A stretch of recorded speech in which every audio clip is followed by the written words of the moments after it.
Q&A 시간입니다. 먼저 호호호호호호님께서 주신 질문입니다. 네, 영상을 보다 궁금한 것이 있습니다. 김일구 상무님은 주식은 분산보다 몰빵하신다 본 기억이 있는데 김일구 상무님의 회사 선택 기준이 궁금합니다라고 하셨습니다. 그 리스크 매니지먼트를 좀 하실 것처럼 보이시는데 몰빵을 좀 하시나요? 몰빵은 아니고요.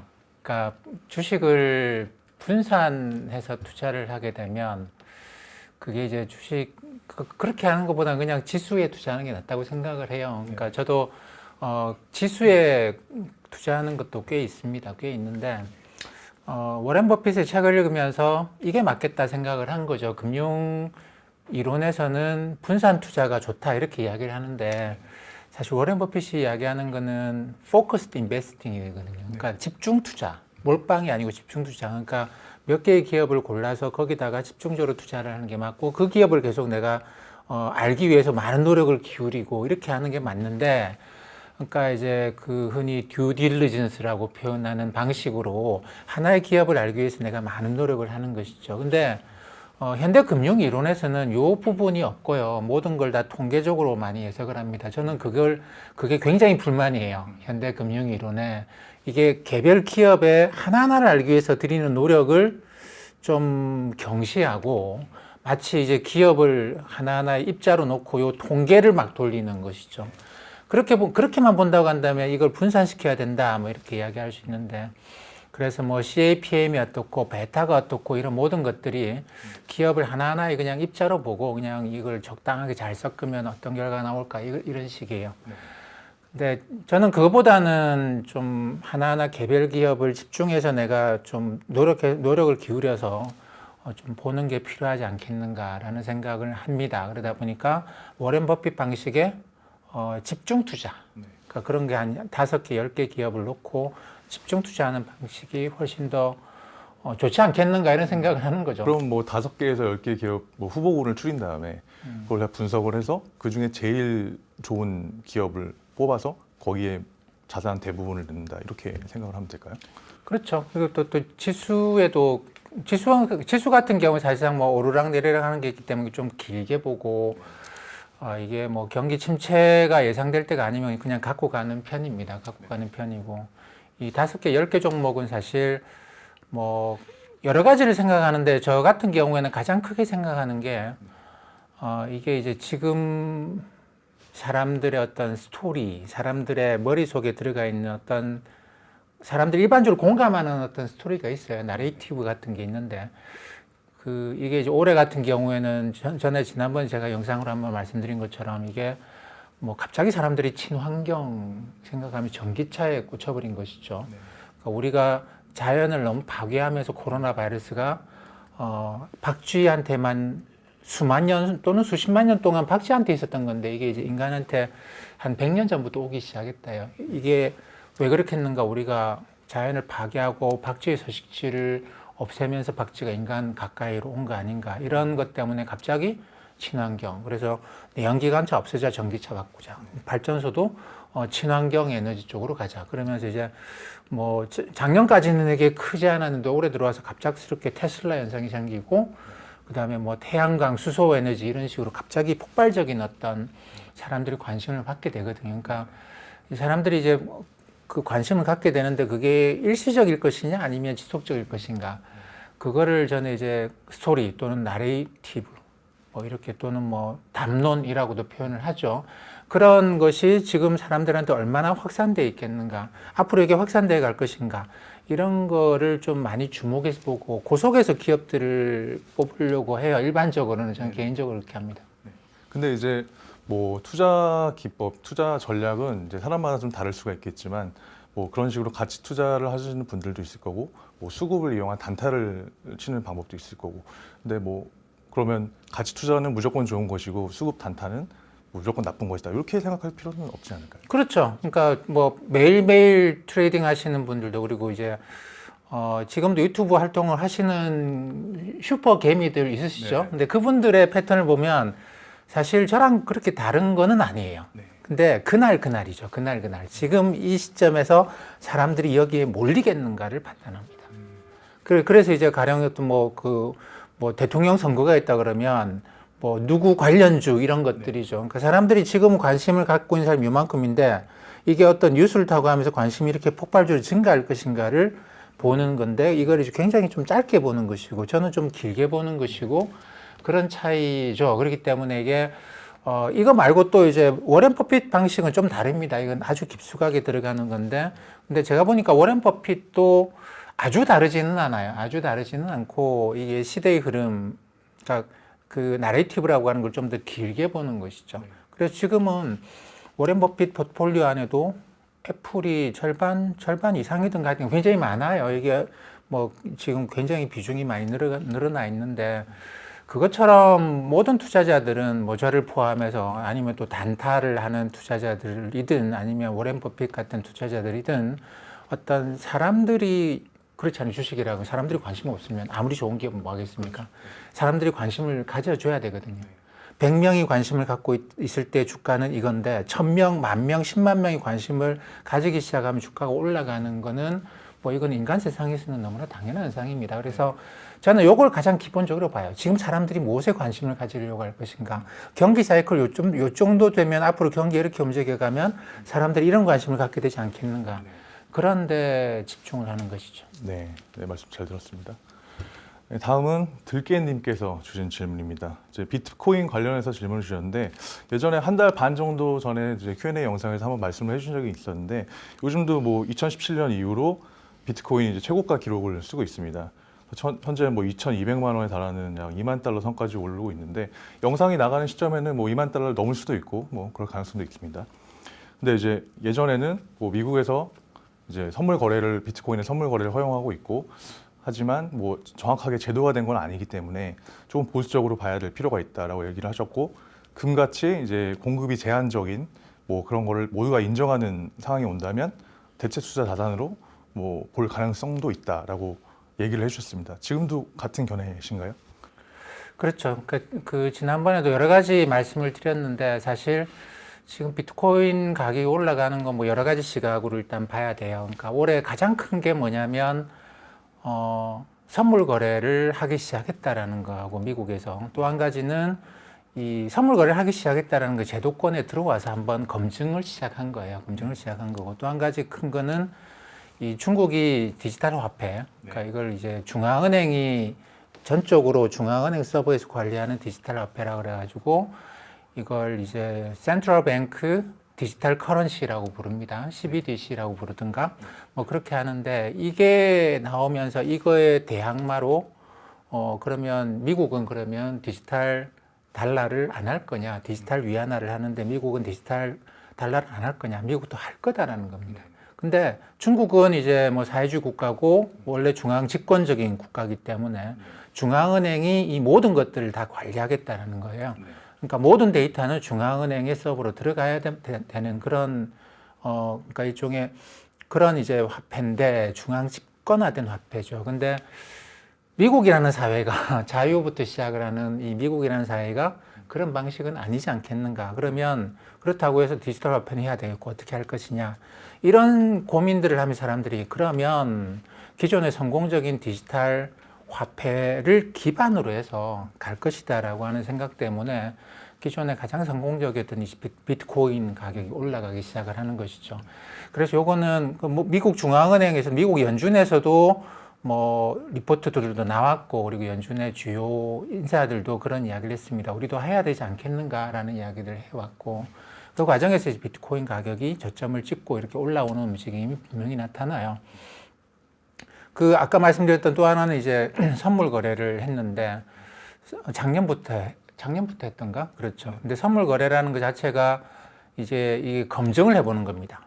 매수도 일어나고 매도도 일어나죠. 선물 거래라고 하는 거는 뭐 이게 이제 뭐 좀 어렵게 생각을 하는 것보다 그렇게 생각하는 게 쉬워요. 예전에 제가 일본 오사카의 그 쌀 선물 시장을 갖고 말씀을 드렸는데 현물 시장이라는 거는 실제로 그게 존재하는 겁니다. 지금 쌀 창고 안에 쌀이 있는 걸 갖고 거래하는 거고 쌀 선물 시장이라는 건 아직 쌀이 없어요. 그러니까 선물 거래는 없는 걸 거래한다라고 볼 수 있습니다. 공매도랑 좀 비슷하다고도 저번에 말씀. 그렇죠. 그러니까 없는 걸 거래하는 거기 때문에 내가 매수하는데 저게 없다는 걸 알고 내가 매수해요. 매도하는데 내가 갖고 있는 거 없이 매도하는 겁니다. 또 그걸 어떻게 믿을 수 있나? 그래서 이제 거래소가 그 매수한 사람들, 매도한 사람들을 이제 일정 정도의 증거금을 받아 놓는 것이죠. 그래서 이게 이제 결제를 할 수 있도록 거래소가 증거금을 갖고 이 결제 이행에 대해서 어느 정도 이제 보증을 해주는 그런 기능을 갖고 있는데, 어쨌든 선물 거래라는 거는 없는 걸 거래하는 거예요. 그러니까 매수도 자유롭고 매도도 자유롭고, 그러니까 공매도도 당연히 자유로운 그런 것이죠. 이걸 통해서 우리가 그동안 뭘 알게 됐느냐면, 사실 그전에는 그랬죠. 비트코인이라고 하는 게, 이게 뭐 우리가 이제 좀 사람들이 많이 의심을 한 게, 이게 소수의 사람들이 갖고 조금씩 팔면서 이걸 이제 가격을 끌어올려 가지고 덤탱이 씌우는 거 아닌가, 이런 식의 생각도 할 수 있는 거거든요. 그러면 이걸 어떻게 이게 아니라는 걸 검증할 수 있겠느냐. 그래서 이제 뭐 이게 발행이 비트코인이라는 게 양이 잘 안 늘어날 거고 뭐 여러 가지 이야기를 했는데, 실제로 이런 식의 선물 거래를 하면서 봤더니 어느 날 갑자기 뭉탱이로 다 나와가지고 다 매도하고 기존의 사람들이 손 틀고 나가버리는 그런 일에 대해서 한번 검증을 해보자라고 시작을 한 것이 선물 거래라고 볼 수 있습니다. 근데 해봤는데 매도가 그렇게 없어요. 이게 어디로 갔는지 모르겠는데, 물량이 실제로 그 이전에 어마어마한 물량이 있을 거라고 생각을 한 게 매도가 안 나오는 것이죠. 그러니까 가격을 계속 끌어올려 가면서 한번 팔아봐라라고 지금 계속 어떻게 보면은, 기존에 뭐 그 많이 갖고 있다더만 그 사람들 한번 팔아봐라라고 했는데 안 나와요. 이건 뭐 둘 중에 하나겠죠. 진짜로 이게 없을 수도 있습니다. 이미 사라졌을 수도 있고, 누군가 갖고 있다가 잃어버렸을 수도 있고, 없을 수도 있고, 또 한 가지는 진짜로 이걸 갖고 있는 사람들은 팔 생각이 없는 사람들일 수도 있어요. 예, 그래서 이게 가격이 올라감에 따라 지금 시간도 많이 지났는데 그 매도 물량이 안 나온다라고 하는 거는, 그것도 이제 매도를 굉장히 편하게 해줬거든요. 아주 편하게 매도할 수 있도록 해줬는데 안 나온다는 이야기는 진짜로 이게 공급이 제한적이고, 그 블록체인이라고 하는 그 비트코인의 밑바닥을 형성하고 있는 그 기술이 확실하게 안정성이 높다, 이렇게 확인해 볼 수 있는 것이죠. 그래서 우리는 결국은 그걸 이제 뭐 기술을 보고 검증하는 것보다는, 금융시장은 가격이 올라갔는데도 이 정도 안정성이 나오는 거면 진짜로 그게 그 기술이 해킹으로부터 뭐 100.000% 안전한 건 아니지만 확실하게 어느 정도 안정성을 갖는다고 볼 수 있지 않겠는가, 그런 식으로 이제 검증을 해 나가는 단계라고 볼 수 있습니다. 그리고 그게 그 가격이 계속 올라가는데도 그런 일이 뭐 안정성이 계속 나타나게 되면, 결국은 미국과 같은 자유를 기반으로 해서 디지털 화폐를 만들려고 하는 쪽에서는 이게 국가가 직접 나서는 게 아니고, 중앙은행이 직접 나서는 게 아니고, 이 여러 금융기관들이나 여러 회사들이 이런 것들을 하도록 하고, 그게 이제 공적으로 거래가 될 수 있도록 제도를 좀 만들어 주는 거죠. 뭐 비트코인으로 세금을 받지는 않지만, 이까지는 가는데 굉장히 오랜 시간이 걸리겠지만, 어쨌든 여러 활동들에서, 공적인 활동들에서 이 거래가 실제로 비트코인이나 이런 것들이 실제로 거래가 될 수 있도록 해주고, 그런 걸 통해서 민간이 자율적으로 이제 디지털 화폐로 가도록 하는 그런 디지털 화폐 여러 가지 생기겠죠. 요게 미국이나 뭐 유럽이나 이런 자유를 기반으로 한 국가에서는 가지 않겠는가. 어차피 중국은 지금 디지털 화폐로 중앙은행이 직접 컨트롤하는 디지털 화폐를 가니까 이쪽에서 이렇게 갈 수밖에 없지 않겠는가. 그런 게 이제 복합적으로 좀 쌓여 있는 것 같아요. 그래서 여전히 아직까지도 뭐 검증을 하고 있는 중입니다. 가격이 올라가면서 검증을 하고 있어요. 그렇게 가격이 올라갔는데도 왜 아직까지 안 나오지? 이렇게 가격이 올라갔으면 사람들이 돈을 많이 들여서 해킹을 하려고 들겠죠? 아직까지 이게 해킹이 안 되는가 보네? 뭐 이런 걸 계속 검증하고 있는 중이죠. 그러면 이제 뭐 암호화폐 최전선 인사들은 이걸 뭐 비트코인이 50만 달러까지 갈 것이다, 막 낙관론도 보이고 있고 막, 그런데 지난번에 말씀하신 것처럼 이제 이해 관계자들이 이 주가가, 비트코인의 가격이 상승할 수밖에 없는 상황을 만들고, 실제로 뭐 그렇게 돼야지만 그 사람들한테 이익이 가기 때문에 그런 상황을 만들고 있다는 말씀도 저번에 해주셨는데, 그런 것도 어느 정도 일리가. 그 음모론으로 보면 그렇게 볼 수도 있죠. 가격을 끌어올릴 때까지 끌어올려서 이걸 한꺼번에 이제 팔겠다. 근데 지금까지 이 가격이면 지금까지 채굴된 물량을 누군가가 이제 많이 소유하고 있다라고 보고, 그러면 그 전에 팔아도 충분히 이익이 많이 어마어마한 이익이 생겼기 때문에 이까지 안 팔고 왔을까 이런 의심을 이제 하게 되는 거죠. 그러니까 음모론을 관점에서 보더라도 그게 어느 날 그게 막 확 튀어나오면서 가격을 폭락시키고 이럴 가능성이 없는 건 아닙니다만 그 가능성이 갈수록 좀 낮아지고 있다. 그러니까 갖고 있는 사람들이 진짜로 이걸 팔 생각이 없거나 아니면 못 팔게 어떤 돼 있는 무엇인가가 있거나 아니면 이미 누가 갖고 있는지도 다 모르는 그런 상태이거나 그러니까 우리가 그걸 확인할 수가 없죠. 확인할 수가 없는데 가격이 이까지 왔는데 아직까지 뭐 이런 식으로 이제 우리는 보는 것이죠. 네, 네 말씀 잘 들었습니다. 다음은 G 팬턴님께서 주신 질문입니다.